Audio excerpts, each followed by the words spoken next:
Hello Cules, it's Pablo here and welcome back to Barca Universal. We are straight back in action here following our tragic defeat in El Clasico to Real Madrid on the weekend. We're back here with an absolute cracker of a game in the Champions League. It's Juventus against Barcelona, all the match previews coming here, so stay tuned.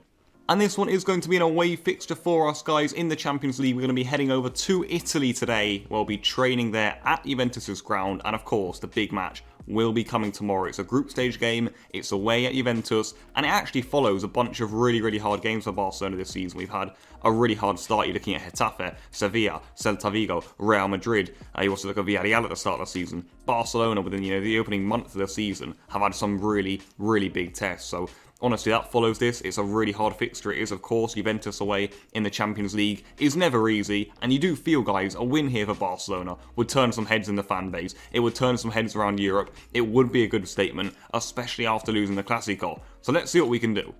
But let's actually start with Juventus, and actually there's so much to talk about. It's a really interesting group of players they got this season. It's a really interesting Juventus side, in fact, and it's managed by none other than Andrea Pirlo. It's an interesting appointment from them after sacking Sarri. Maybe you thought they'd go back to someone like Allegri, but no, they're looking to start a new project again. Maybe someone similar to Sarri and Pirlo, he wants to play passing football, but hey, they've given him the job. He's clearly implementing his style of football in this Juventus side with some of the old guard, yes, but also with a lot of young players, and that's really interesting.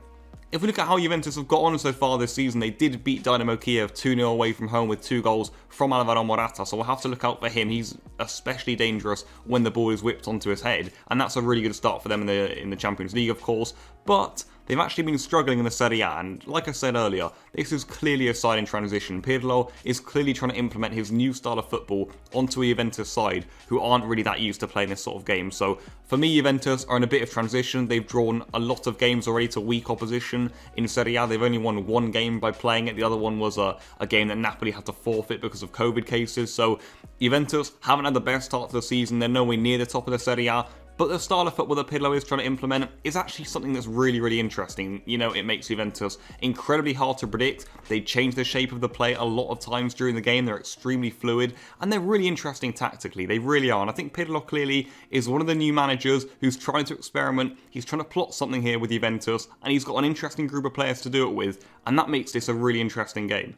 But, and the big but going into this video that I'm sure all of you guys have been reading about in the press, is the fact that Juventus are going to be without a lot of key players for this fixture. We're looking at Chiellini out of the game, Bonucci out of the game, Matthias de Ligt out of the game. That's Juventus's entire back three out of this fixture.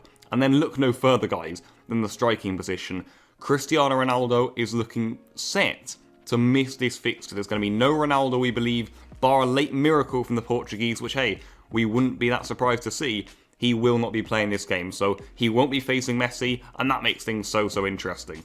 So that means Pirlo will have to be playing some of the similar sort of stuff he's been doing in recent weeks. He's used to missing a lot of these players, honestly. He hasn't had de Ligt for a while. Ronaldo's been gone for about a week or so now. So Pirlo, he'll have his lineup in mind. He's still got the players to do so. I think he'll set up in a back three, although, hey, they're missing a lot of centre-backs. Demiral from Turkey is the only natural centre-back they have in their squad. So both sides having some centre-back crisis right now. So Juventus, they're going to be trying to rely on having a fluid shape, in my opinion. So Barcelona, if they're in transition, let's see if we can hit Juventus when they really are looking light at the back. But they've got some good and interesting players, Juventus, and like I mentioned earlier, it's a completely different Juventus to the one you're used to seeing. We're looking at the likes of Artemelo, guys, who we'll know very well in midfield. You got, of course, Aaron Ramsey, who plays in quite an advanced, almost number 10 role under Pirlo. You got Chiesa, who's such an interesting young winger. Kulusevski, who's one of the biggest talents in the world right now, so watch out for him. And then, of course, guys, you've got, the usual suspects in Paulo Dybala, also Morata, who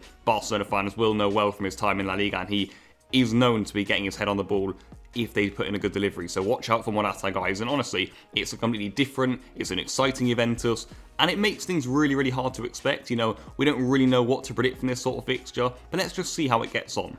Let's move on to ourselves now then, Barcelona, and well, guys, it is again time to pick ourselves up after some bad results, especially in La Liga. We've lost to Getafe, we've lost to Real Madrid after the international break, we already dropped points to Sevilla, we are dropping points big time in La Liga, so it's all about getting back in action in the Champions League now and making a good statement against a good side like Juventus, because it isn't exactly going to get any easier in this one, guys. So what I would say is that we have made a good start to the Champions League. We got the 5-1 victory over Ferencváros, and honestly, guys, anything other than a defeat in tomorrow's fixture actually puts us in a really comfortable position to qualify in this group. If we're going away to Juventus and not losing the game, you'd feel we're going to get through the group, and maybe even as top spot. So honestly, guys, like I said, we face yet another really, really hard fixture. It's been a torrid start to the season. It's not exactly been, pleasant for Koeman. He hasn't been given any, you look at the sort of relegation candidates at home, for example. There's been absolutely none of that. No easing in, straight in with hard fixtures. And that's, of course, meant that he's got critics. But I've been impressed with us so far. I really have. And I am looking for the players to step up here,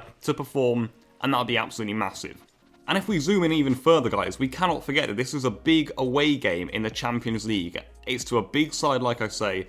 And honestly, guys, that is the stuff that this group of players do not like at all. So we need to see something promising from the team. We need to see a sharp and controlled Barcelona out there. We need to see that mentality shift. We really do, because in these sorts of fixtures, I know it's not, knockout fixture, so there wouldn't be that much pressure on it. If we lose here, it's not the complete end of the world. If we just win our other games, we'll be absolutely fine. But it is another big game. It's away in the Champions League. It's the sort of stuff, like I say, this group of players absolutely hates. They're lucky there's no fans, but it's still a great chance to show, look, we've changed. We've got Koeman as our coach. He's stern. He's got us playing this way, and we're much, much better prepared now to take on this sort of fixture. So that's what we're going to be looking to see from Barcelona out there.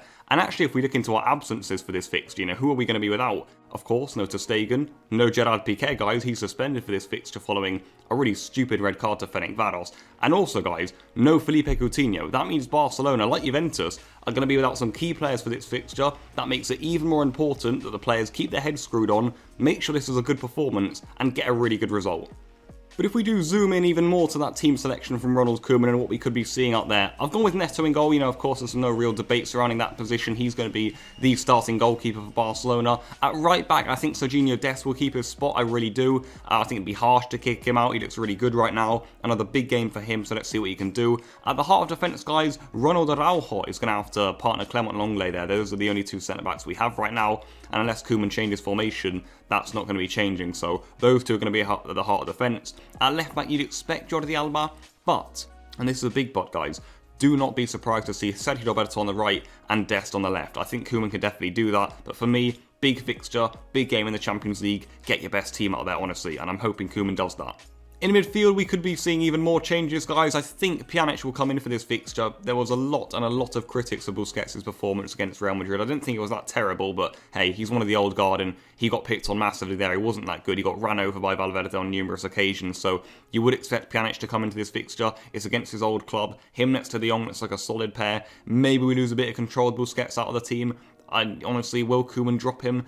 I can't say will, but I think Pjanic next to De Jong is certainly an option. And then in the front four, it gets even more interesting, guys, because like I say, no Coutinho for this fixture.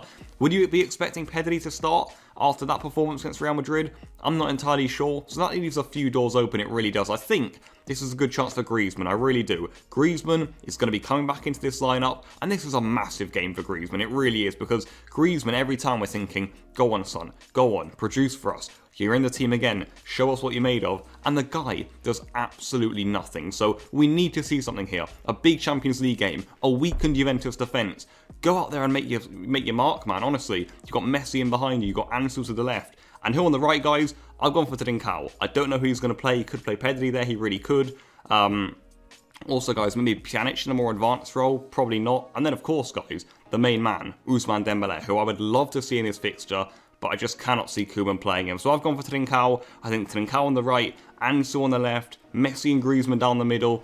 There's players in their preferred positions there. You've got Pjanic and De Jong behind them, Dest and Alba on the flanks. It's a really good Barcelona team, it really is, and it's the sort of thing we'd want to be seeing in an away Champions League game. It's the sort of thing that can hurt Juventus, especially with so many absences, so let's see what it can do.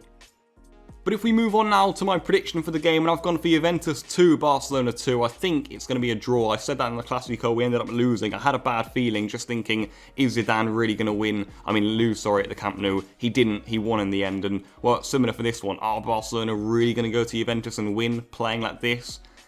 I'm not so sure. I cannot say I'm that sure. But a 2-2 draw would be really good, I think. It'd be a good result for us. I can see Juventus, causing us some issues, especially with our defence and midfield. It's not exactly the most, strong thing. Without Ronaldo, if he's not playing, that would be a big bonus for Barcelona, because I think if Ronaldo was up against Araujo and not Piqué, that could maybe be a bit of a stretch. But if Ronaldo's not there, we've just got to focus on Morata, really, as in terms of aerial threat. And then, of course, they've got so many other great players like Kulusevski, Chiesa, also Ramsey, Dybala. They've got other neat little players in there, and of course they can hurt us. But I think that Barcelona will be all right. 2 goals going in our end, perhaps 2 goals in their end. I can definitely see that. Like I say, Juventus, their defence is weak right now. They haven't got the best, block, I wouldn't say, back there, as they would usually have in this sort of fixture. You'd expect them to be quite fluid, maybe a bit open. So I've put a 2-2. I think it could be a really good game when you think about it. Maybe in a Juventus-Barcelona, you'd expect maybe a low-scoring game, but these are completely different teams. Koeman's Barca are really good in transition. We're quite open.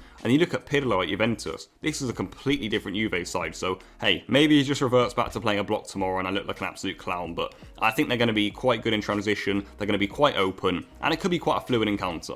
But that's where this preview's going to come to an end, guys. Please do leave all your thoughts in the comments down below. It's going to be a really, really good fixture. Another cracker for Barcelona at the start of the season. It's a Champions League, guys. It's Barca Universal. It's been Pablo here for another match preview. And I'll see you guys for the review after the game. Until then, enjoy yourselves, enjoy the game, and goodbye.